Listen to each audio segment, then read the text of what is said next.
Brought to you by Agilus Diagnostics.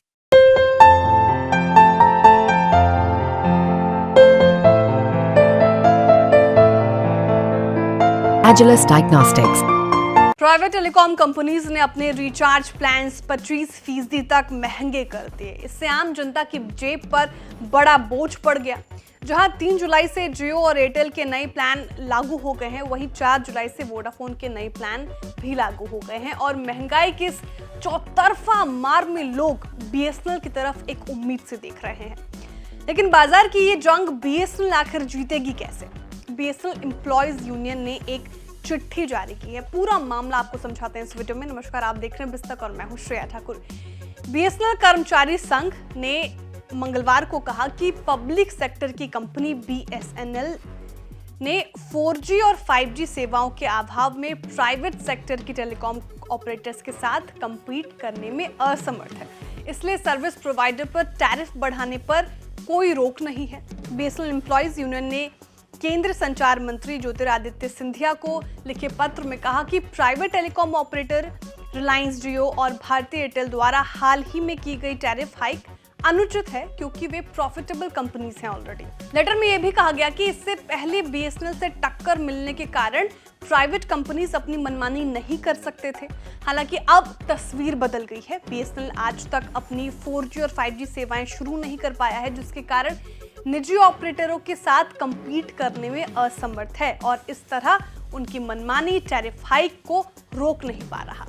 जियो ने लगभग 2.5 साल के अंतरकाल के बाद टैरिफ बढ़ाया, जबकि एयरटेल और वोडाफोन ने 1.5 साल के अंदर ही एंट्री लेवल टैरिफ बढ़ाए हैं। अब यूनियन ने कहा कि टेलीकॉम ऑपरेटरों का ये दावा भ्रामक है कि टैरिफ में बढ़ोतरी ARPU बढ़ाने के लिए की गई है।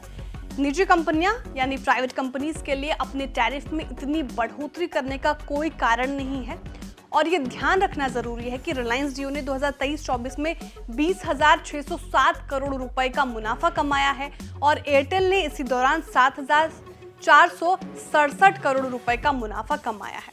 इसलिए इतनी ज्यादा टैरिफ हाइक जो आम लोगों को नुकसान पहुंचाएगी, पूरी तरह से अनुचित है। यूनियन ने कहा कि 4G और 5G सेवा के अभाव में सरकारी कंपनी ग्राहकों को खो रही है, जबकि निजी ऑपरेटर रिलायंस जियो और एयरटेल नए ग्राहक जोड़ पा रही है। बीएसएनएल यूनियन ने कहा कि सरकार द्वारा बीएसएनएल को अपने मौजूदा 3G BTS को 4G BTS में अपग्रेड करने की अनुमति नहीं देने और ग्लोबल विक्रेताओं से 4G उपकरण खरीदने से रोकने के निर्णय से कंपनी को बड़ा नुकसान पहुंचा है।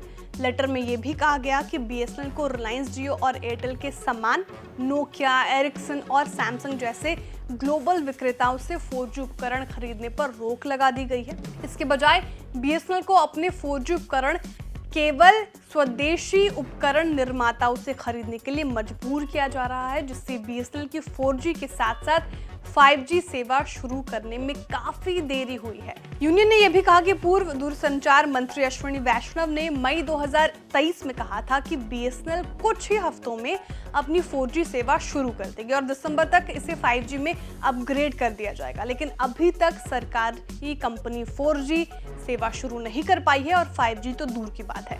देखिए, अभी बीएसएनएल के सामने 2 बड़ी चुनौतियां हैं। पहला, बीएसएनएल को अपने मार्केट शेयर को बढ़ाने की जरूरत है। मौजूदा समय में बीएसएनएल देश की चौथी बड़ी टेलीकॉम कंपनी है और TRI के आंकड़ों के मुताबिक अगर आप देखें तो जियो का 40.3% शेयर है, जबकि एयरटेल का 33.1% और वोडाफोन आइडिया का 18.8% का शेयर है और वही बीएसएनएल का 7.46% मार्केट शेयर है। अगर लोअर प्राइस टेलीकॉम ग्राहकों पर बीएसएनएल फोकस करे तो कंपनी का रिवाइवल हो सकता है, वो सर्विस में सुधार और दूसरा जल्द से जल्द 5G सर्विस की शुरुआत। इन 2 पहलुओं पर कंपनी तेजी से काम करे तो वो दिन दूर नहीं जब बीएसएनएल फिर से उठ खड़ी होगी। लेकिन यूनियन का ये लेटर कब सरकार सुनती है और जल्द से जल्द कदम इस मामले में कब उठाए जाते हैं, वो देखने वाली बात होगी। आपको रिपोर्ट कैसी लगी कमेंट करके जरूर बताएं। वीडियो को लाइक करें, चैनल को सब्सक्राइब करें और देखते रहिए बिस्तक।